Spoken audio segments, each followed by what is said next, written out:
It was the fall of 1989, and Hurricane Hugo was coming in the northern Atlantic. Its eye was going to graze the community that I lived in at the time. Well, when you live in the Caribbean, you are used to these things, so we got everything ready. We had water and we had food, we had batteries, we had a radio. Pretty quickly, the winds began to pick up, and we clustered in an inner room of our house. Our house was built with concrete blocks, so as the wind began to pick up, all of a sudden it got so strong that we could feel the vibrations on the outer wall. The lights went out, and it was a long, long night. Early the next morning, the winds were still very strong, and we got to peeking out the window, and there was debris right all over the place. It was being picked up by the wind like pieces of paper, and the storm kept on and kept on and kept on. By the time the next day came, it was quiet. If you ever lived through a hurricane, you know that quietness. The humidity really high, hot, sticky, no power, no water. It was overwhelming. We decided the only way we would get relief from the heat would be to get in our car and drive around. I know they tell you never do that, but that's what we did. We drove around. And pretty quickly, the devastation became evident all around us. Little did I know at that moment, in the late 80s, that I would spend most of my life in hurricane zones, and that I would live that pattern a number of times after that one. And often when folks are not in those places, people watch it on television or see it on the Weather Channel, and they wonder, why do people still live there?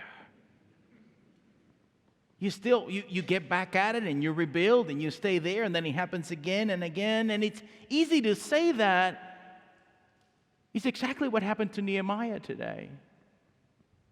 He saw his town devastated by the force of the Babylonian Empire, and he has been sent into exile, and now he had risen to the top layers of the administration, and he looks back at his hometown and sees it devastated and destroyed, and his heart is stirred up, and he says, how can I continue to live like this when the town of my ancestors is devastated, where the graves of my forefathers and foremothers?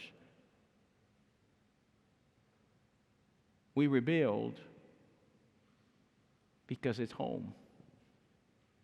We rebuild because that's where our rootedness lies. We rebuild because that's where our people live. We rebuild because, is there another way? But if we're honest with ourselves, the reality of it is that in our lives, human beings are actually all about rebuilding. We have all these things that happen in our lives that cause us to evaluate and have to rebuild again. We know what it's like to experience devastation. It might not be the devastation of a hurricane or the devastation of a flood or the devastation of an earthquake or the devastation of a tornado, but it could be the devastation of a loss of a job. It could be the devastation of a relationship that has ended. It could be the devastation of a diagnosis received. It could be the devastation of a change that we didn't expect. It doesn't matter what it is. Humans are built for rebuilding. The question becomes, how do we go about rebuilding? And I think Nehemiah, in this beautiful narrative today, gives us some insights into what the experience of rebuilding might look like. Whether you're trying to rebuild a neighborhood or a city, or you're trying to rebuild a workplace, or you're trying to rebuild a church, or you're trying to rebuild your life again in the midst of its own devastation. If you notice in the text that there's one thing that he does at the beginning that I think is quite telling for any rebuilding work. The tendency in the midst of the mess is to want to jump at that mess. Kind of tell you how quickly that can happen in our minds. The storm is over, and you look around, there's all this devastation, and the tendency is to single-handedly begin to fix it back. Oh, that would be a mistake. Because so often in the midst of that anxiety, in the midst of that fear, in the midst of that struggle, you actually don't quite even know what's needed. You might spend your energies on something that's not even needed anymore. We know that from pandemics too, don't we? You know, there were many things we used to do before the pandemic that now we found that we can't remember why we did them. It happens in our lives too. So the first thing that Nehemiah does, he assesses the damage. He walks section by section in Jerusalem and assesses the damage. You know what he found?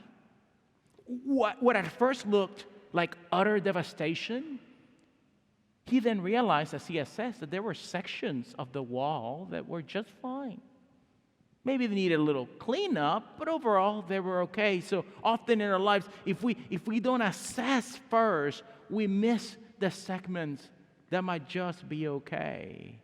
We so caught up in the hopelessness of the moment that we don't see possibility any longer. So he goes segment by segment and assesses the damage. He maps it out like a good leader. He makes sure that he remembers it. And then he does something else that's pretty interesting. He doesn't just assess the damage. As he's walking along the wall, he assesses the gift sets that are around the community. Where are the bricklayers and the carpenters? Where are the engineering types? Or where are the people like me who cannot help you build anything? I can be a good cheerleader, though. I can bring water and food and go, yay, keep on building, folks. That's my gift. So he assesses the gifts that are found there in each section. And in each section, he's assessing gifts. By the way, in every community, there are so many gifts. If you haven't heard, there's something called asset-based community development that's all about this. It's about assessing the gifts. So in every community, there are so many gifts. There are gifts right here, right now, in this moment. In fact, more gifts that we could never utilize, sitting right here in this moment. So it's really good often in the midst of crises to not just go to hopelessness, but to assess the gifts. So he assesses the damage, he assesses the gifts, and then he does something fascinating. He aligns the needs with the gifts. Oh, it sounds simple, doesn't it? It kind of sounds like obvious, but so often in the midst of struggle, we tend to kind of get so disoriented that we don't do that. Even in our own personal lives, we tend not to do that. We tend to think that everything's terrible and horrible and it will never end. But the reality of it is that there are needs, there are gifts, and then we need to align them. So if this section of wall needed masons, he gathered masons around that section of wall. In fact, he did more than that. He actually moved the masons, he moved the gifts next to that section of the wall, so they created this community around rebuilding. So he put these little pockets of gift sets where they were needed most. And so often in the midst of struggle, trials, tribulations, and disaster, we have a tendency to want to go at it alone. It never works. We're not alone, and we'll never rebuild alone. So Nehemiah built these communities around each section of the destroyed wall so that they could together go about the work of rebuilding. So whether it's a wall, whether it's a neighborhood or a community or a church, we need to build that community around that need with the multiplicity of gifts. Only then can you begin to see movement forward. Only then can actual reconstruction happen. So imagine this in our own personal lives. What communities do we need to build around our rebuilding needs? Oh, by the way, we just had a baptism. There's no better and most important work than helping shape a new life, a new human. And did you hear what we said? We said we have godparents, we have communities. So this child is going to need all of us, and we actually mean that. Imagine in our communities how many children would benefit if we came alongside them with our multiplicity of gifts. Now that's some rebuilding that sounds really, really exciting. So whatever it is, we're gonna utilize those gift sets in the midst of our lives and know that only then can we be better, stronger. The movement does indeed happen then. But will it surprise you that as Nehemiah began to rebuild, the sections of town were beginning to look better, right? There was excitement around this rebuilding process. The buzz was really good and positive. The headlines on the local newspaper were pretty good. But will it remind you, will it surprise you that all of a sudden something happened? Not everyone was happy about it. In other words, there were some naysayers in the bunch. A long time ago, I had a senior minister tell me, remember, Juan Carlos, where 2 or 3 are gathered, there'll be 3 negative people. They're going to keep the community from moving forward. But we know that in our own lives, don't we? Maybe you've decided to change something about your life, right? Maybe you've decided to rebuild something. There's always that friend who says, I've seen you fail so many times. What makes you think it's different this time? Or when we try to maybe change the culture in our workplace, there's always the 3 employees who just don't get in the bandwagon. Or even in the church sometimes. Now, not you, First-Plymouth. You do good. But in so many communities, there's always some of us who just can't stand moving forward and rebuilding for a variety of reasons. In fact, in Nehemiah's day, some of them were just happy with the way things were. And we might not understand it, but some of us actually get used to devastation. Some of us get used to things not working well. Some of us get used to relationships that are not good. Some of us get used to toxic environments, right? And so we just don't think there's any help needed. Why are we changing it, we say? So what did Nehemiah do? He just said, stop it. No, I'm serious. It's quite telling. I'm not sure whether Nehemiah has good gifts for pastoral leadership. He wasn't very pastoral at all, but he basically just told people to stop the whining, stop the complaining, stop the negativity. Let's get with the program here. Some years ago, I was serving a congregation, and things were kind of getting a little tough with some of the changes that were needed. And the phrase that became kind of the strong phrase by this small group of folks was, it cannot be done. It cannot be done. It cannot be done. So the pastor was getting frustrated. And about a few days into my week, the board chair showed up in my office in the middle of the day and said, Pastor Juan Carlos, I have something for you. He gave me a gift. And it was a bumper sticker. And he said this, those who said that it can be done, get out of the way of those of us who are doing it. And I still have that bumper sticker in my office today. Okay, you don't think it can get done? Awesome. Move on and let the rest of us get to it. And then something else happened. This happens in our own lives too. So some were negative others were entrepreneurial. Let me tell you what happened.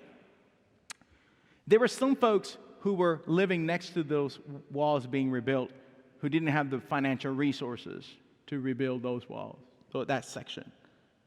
And so some folks who had the means decided that they would help. Guess what they did? They went to these folks and said, I tell you what, you cannot rebuild your section of the wall, so we're going to buy you out. We're going to buy your property. That will give you the resources to build the wall. And then we're going to lease you your property back to you so you don't have to move. Often in rebuilding processes, there are people who take advantage of the others in the midst of that rebuilding process. They take advantage of them for a variety of reasons, for their own greed, their own power, their own control, for their own moving forward. What Nehemiah did is what we should do too. And this happens in everything, whether it's your workplace, your community, your home, your family, whether it is our shared life together in our civic discourse. We should say what Nehemiah said: stop taking advantage of the least of these. That cannot happen here. You cannot take advantage of your brothers and sisters who are trying to move forward in life. And so they created a common agreement so that this kind of thing doesn't happen. I saw this during hurricane season all the time. When there was a shortage of gas, then gas would go up. Shortage of water, water will go up. Tarps, I've never seen such expensive tarps in my life. I could buy them for $3 at Walmart last week. So the church began to collect things like that. And that way, when the emergency came, guess what we could do? We could make sure that our neighbors were not being taken advantage of. We could give them the tarp and the water and the toilet paper, right? The important things in life. We, being voices of a just way forward in the midst of transformation. At first, it was really difficult because rebuilding is difficult work. It's hard work. Whether you're rebuilding a city or you're rebuilding a life, it can be a kind of project that we feel will never get done. But day by day, moment by moment, year after year, the city began to buzz with life again. All of a sudden, it looked like the glory days. And folks that had left it began to move back into the city. Other folks who've been pushed out because of how difficult the situation was, they began to come back again. And little by little, what seemed hopeless at the time, all of a sudden began to seem like life again, like we were used to it again. It began to thrive, and all people began to see themselves here in this place. New life had indeed taken place. What seemed hopeless years before was now right there before us in a new day, in a new way. Oh, it took a long time. And it took a lot of work. And it took a lot of steps. And there were 2 steps forward and 1 step back, more than once. But day by day, little by little, the New Jerusalem emerged. Day by day, little by little, your new life might just emerge. Our new life together might just emerge. Our life together in the city might just emerge. The question for us becomes, are we willing to go on the journey of rebuilding? Or are we just happy with the way things are?